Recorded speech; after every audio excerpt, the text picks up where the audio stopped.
Welcome to Moonshine and Music. Simply Bridget, Rebecca, Tim, the Bridgets. I mean, I like your name of the band. How did you guys, like, as a father and daughter duo, come up with a band name that you both could agree on? I didn't start out like that. There was a lot of back and forth at first of let's try this or let's try that. And it's kind of we need something a little bit more simple, maybe that has our last name in it. How about Simply Bridget? And it just stuck. It's really that simple. Did you have, what were the other options? I want to know what those might have been. Well, we went by Daddy-Daughter Duo, 3D. And, you know, that played well with the engineers, but that kind of ended there. So, you know, we had to do That wasn't something. as simple as Simply Bridget, for sure. And not as catchy. Yeah. Well, that's cool. There were a lot of things insinuated with that one as well. And it's like, no, that's my dad. So quit being sick out there, people. Just a little bit. Yeah, exactly. So, what's it like to actually do this as a father-daughter? Like, we haven't had a duo like that. I mean, we have daughters where they're like friends they've met, you know, through music or, you know, couples or, you know, whatever. But this is my first father-daughter duo, you know, on the show, and it is a fairly rare thing, you know. Yeah, it's a lot of fun for us. We do a lot of different things together. Starting out with the open mics, getting on stage together for the first time was definitely a big deal. It was a little bit more scary than I think either of us anticipated. Yeah, I remember seeing you play separately before, and then you guys were going to do a duo thing, and I was like, that'll be an interesting. I really thought it would be super interesting to hear you guys together. So, and it is. It's a cool group. That's why we invited you here. Thank you. I'm looking down right now, and I see like paint or something on your cowboy boot. Yeah. And I don't know if we have a good shot of it or not. Yeah. So Let's see if we can get the some nice blue paint on the boots there. right. So did this happen while you were playing music, or was it just a? It's a social statement. No, not quite. So at the time, I was walking through a construction site and didn't realize that there was paint everywhere. Okay. Or I didn't care or something of that nature, and it just kind of stuck, and I think it adds character. I mean, I thought you were going to come up with some other kind of story, but that one seems just as plausible as anything else. We need to come up with a really good one. You have to come up with something. Like, yeah, little. You need it to be a little bit weird. That wasn't weird at all. I'm, you know, and he has like nice clean shoes on, so you know. Yeah. But those are. Are you a cowboy boots person all the time, or is this? I like to when I can, but it's not an all the time thing, unfortunately. I just like the way they fit, the way they feel. But sometimes tennis shoes have to be the go-to. So I guess one of the things we usually ask is where people, you know, started from and where they grew up. You grew up in Indy, Plainfield? Yeah, so I grew up in Plainfield, actually just off of I-70. And I didn't actually start playing music, though, until I went away to college at Purdue. But I'm sorry, Purdue looked like they might win it. You know, it was very close. You know, I may be very loyal to the school, but sports has never been your follow through on that. The close didn't show in the final score. Yeah. Hey, I was rooting for them. I really was. Like, you know, I'm usually not a Purdue rooter because I went to Ball State, but you know, it would have been nice to see Purdue, you know, take out UConn, but you know, oh well. Next time, next year. There's always next year, right? There's always a next year. That's what we say at Ball State because we like never get that far in anything. Devin, my son went there. Oh, okay. Well, what about you? Where did you grow up? Did you grow up in Indy or? Grew up in Indianapolis. My family actually goes back to the founders. My grandmother was a McCormick. Where the zoo is now was the Minkner homestead. That was my dad's grandfather. Oh. And so your great grandfather. Yeah, I'm related to virtually everyone in the city. They just don't know it. So, it's true. It's amazing when they start talking about people. You know, it's just amazing. So. Wow. And so you just lived here your whole life? Lived here my whole life. I've never lived in any town, but I traveled a lot for work. So you know, I got around. Yeah. What did you do? What I was your- a senior engineer for an international firm. I don't know if it's appropriate to say here. Right, well, that's okay. They may not want to associate themselves with it. But you're retired from that, right? I am retired, so I've been playing music pretty seriously for, well, last December I started going out and booking, so yeah, I'm playing quite a bit right now. Yeah. She's welcome to play all of the places I book, but she's working. He's retired and I have the full-time job. Right, so Simply Bridget gets to happen sometimes, and sometimes it's just him. See, that's the nice part about it being Simply Bridget, is that it doesn't matter if it's both of us or just one of us. We can still use the same name, but we do both try to make it whenever possible. Yeah. But cool. you've heard her sing, right? So if I play Yes. and they only see me play, oh, you say, hey, Tammy, I'll come back. But if we play, I hear, well, when's Rebecca coming? Or they'll call her Bridget because when's Rebecca coming? And it's like, nah, nobody wants to hear that anymore. You know?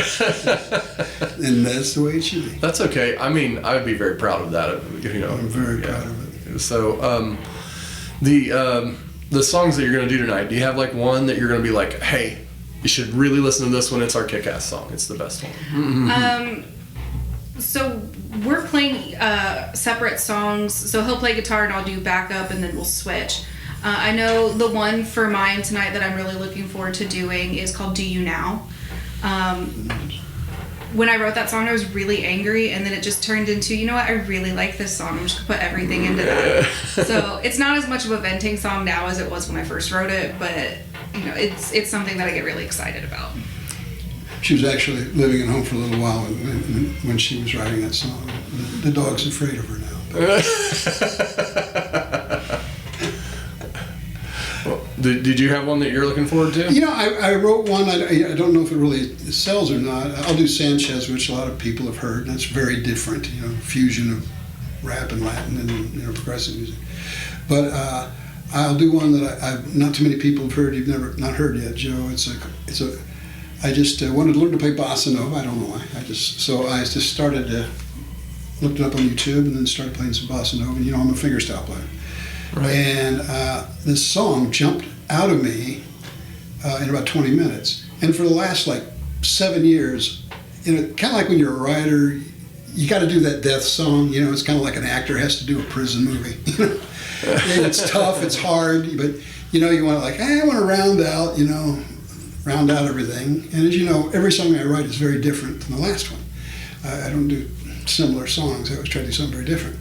And that thing jumped out of me, and it makes me sad when I play it. I mean, it's a very, very sad song, but it's a pretty cool song. I like it. What's it called? It's called Bossa Nova Love Song. Bossa Nova Love Song. All right. Well, we'll be Interesting listening to that piece, it really is. Well, that's cool. Well, are you guys ready to go and mix it up out there? Let's get this show started. I think we're as ready as we're ever going to be. I have to say, and I said several times already tonight, I am really intimidated playing on the same stage with the Indianis. I've seen them come out to play at Ralph's side door. That's Mike, and incredible talent. Just seems to just fly right off of them. It's just they're going to put on a great show tonight. I think everybody here is going to have a good time. Yep, it'll be a good time. Thanks for coming out. Thanks, buddy. All right, so this song that I'm getting ready to do is called Pixie Dust.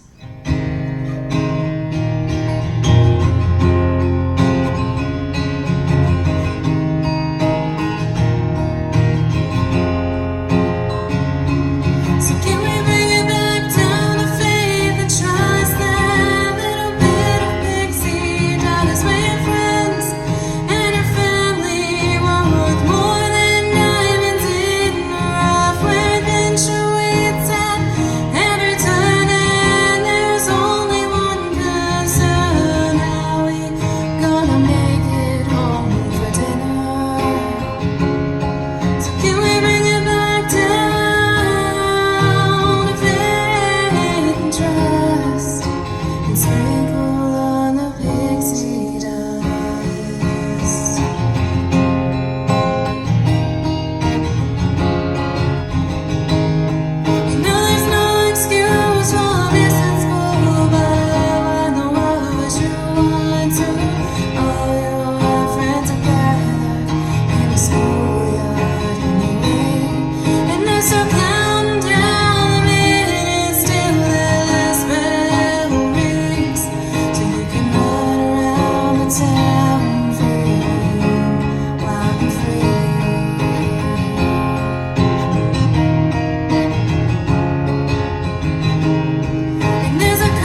years.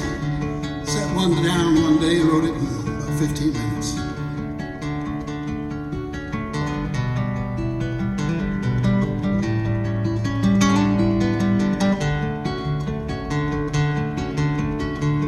It was on the bossa nova dance floor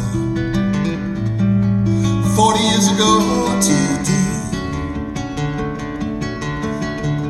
The moonlight gave her eyes a soft glow. The breeze made the lantern sway. I summoned up all my courage and I went and asked her name. But I didn't hear her answer. Oh, her eyes swept my senses away. And she was helpless as a kitten, shivering in the rain. It was on a bossa nova dance floor just 40 years ago today. Well, we raised 4 children in a simple house, worked our fingers to the bone. The children would crawl all over me after I drug my tired body home. She'd place her arms around me and sweetly kiss my neck. We danced the bossa nova on our bedroom floor, and she made love to me in our bed. I'd be tired as a workhorse, tethered fast against my reins, and in a bed on our bossa nova dance floor, well, she made me whole again. Well, the day I buried her in Texas, words cannot console my pain. It was on a bossa nova dance floor. It all started 40 years ago today.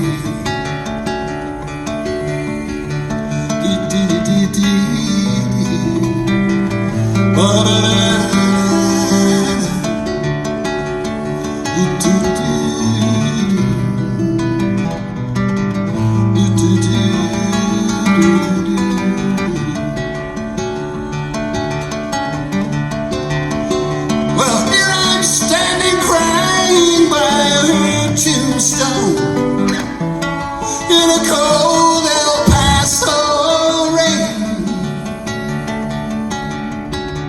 praying she'll step across that dance floor and reach out and carry me away.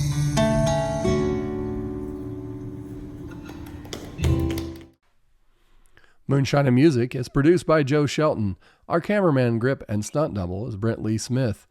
Artwork by Bailey Shelton. Production crew, Patrick Zabriskie, Ray Hoskins, and special thanks to the Owens family. Also thanks to the H.J. Ricks Center for the Arts, Tony Seiler and Heather Warren staff for all of their assistance in our National Road Music Series shows. Moonshine and Music is copyright 2025, all rights reserved. Hope to see you next time on Moonshine and Music.